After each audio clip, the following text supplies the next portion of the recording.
पिछले कुछ दिनों से देवभूमि उत्तराखंड खूब चर्चाओं में है। उसका कारण है कि बद्रीनाथ धाम से कुछ दूर पड़ने वाले पवित्र और ऐतिहासिक स्थल जोशीमठ में सड़कों से लेकर लोगों के घरों तक ऐसी बड़ी बड़ी दरारें पड़ रही हैं, देखकर लगेगा कि यहाँ कोई भूकंप आया था।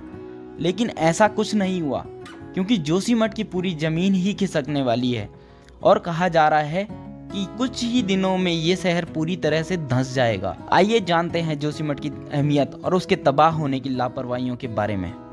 इस शहर के धार्मिक और ऐतिहासिक महत्व की शुरुआत आदिगुरु शंकराचार्य से होती है। आदिगुरु शंकराचार्य ने भारत में 4 मठों की स्थापना की थी, जिसमें से एक जोशीमठ है, जिसे इतिहास में ज्योतिर्मठ के नाम से भी जाना जाता था। हिमालय की बेशुमार खूबसूरती को अपने अंदर समाये हुए ये शहर आपको हिमालय की बर्फ से ढकी खूबसूरत पहाड़ियों से भी रूबरू करवाता है। ये शहर ऋषिकेश से 250 किलोमीटर दूर और 6150 फीट की ऊंचाई पर अलकनंदा के तट पर बसा है।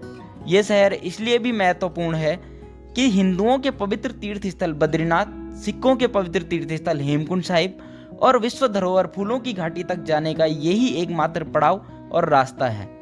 आम दिनों में यहाँ खूबसूरती और रोमांच का माहौल होता है, लेकिन इन दिनों डर का माहौल है। जमीन दरक रही है, पूरे शहर पर ढह जाने का खतरा मंडरा रहा है, क्योंकि पिछले कुछ दिनों से जोशीमठ के घरों में लगातार दरारें आ रही थी। लेकिन ये कुछ दिनों की बात नहीं है, ये सिलसिला काफी दिन पहले शुरू हो गया था। आज राष्ट्रीय लेवल पर इसकी चर्चा तब होने लगी जब इस शहर की सड़कों में बड़ी बड़ी दरारें आने लगी, जब बिना बारिश के कहीं से भी पानी निकलने लगा। इसी के बाद से लोगों को घरों के ढहने का खतरा मंडराने लगा। आंकड़ों के मुताबिक 561 घरों में दरारें आ चुकी हैं। इस शहर के धंसने की भविष्यवाणी सदियों पहले कर दी गई थी। ये शहर उत्तराखंड के चमोली जिले में है। इसका इतिहास 7वीं सदी से माना जाता है। 7वीं से 11वीं सदी के बीच जोशीमठ कत्यूरी वंश के अधीन रहा। कुछ समय के लिए यह कत्यूरियों की राजधानी भी थी। यहाँ पर भगवान विष्णु का मंदिर है।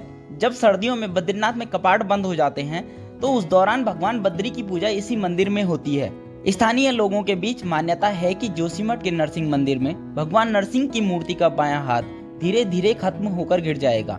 तब नर और नारायण नाम के 2 पर्वत मिल जाएंगे। ऐसा होने पर बद्रीनाथ का रास्ता हमेशा के लिए बंद हो जाएगा और भगवान बद्रीनाथ हमेशा के लिए अपनी जगह से गायब हो जाएंगे, जिसके बाद उनकी पूजा भविष्य बद्री में हुआ करेगी, जो जोशीमठ से 21 किलोमीटर दूर है। इसके वैज्ञानिक कारण भी बताए गए हैं। जोशीमठ पर आए खतरे के बारे में साल 1976 में तत्कालीन गढ़वाल कमिश्नर MC मिश्रा की अध्यक्षता वाली समिति ने एक रिपोर्ट दी थी, जिसमें जोशीमठ पर खतरे का जिक्र किया गया था। ये भी कहा जा रहा है कि इस शहर की तबाही के पीछे जोशीमठ से 15 किलोमीटर दूर तपोवन में NTPC का निर्माणाधीन विष्णुघाट हाइड्रो पावर प्रोजेक्ट भी है। इसके लिए जोशीमठ की पहाड़ी के नीचे से सुरंग बनाई जा रही है। इसके अलावा भी जोशीमठ के आसपास कई निर्माणाधीन प्रोजेक्ट हैं, जिनको इसका कारण माना जा रहा है। ये शहर पहाड़ के टूटे टुकड़ों और मिट्टी के ढेर पर बसा है। शहर के ड्रेनेज सिस्टम, अनप्लान डेवलपमेंट और अलकनंदा और धौलीगंगा का बहाव तेज होने से जोशीमठ के नीचे मिट्टी के कटाव को भी भूधसाव का कारण माना जा रहा है। दोस्तों, इसमें आपकी क्या राय है? इस तरह के प्रोजेक्ट और डेवलपमेंट हिमालयी राज्य उत्तराखंड में होने चाहिए या नहीं? कमेंट करके जरूर बताएं।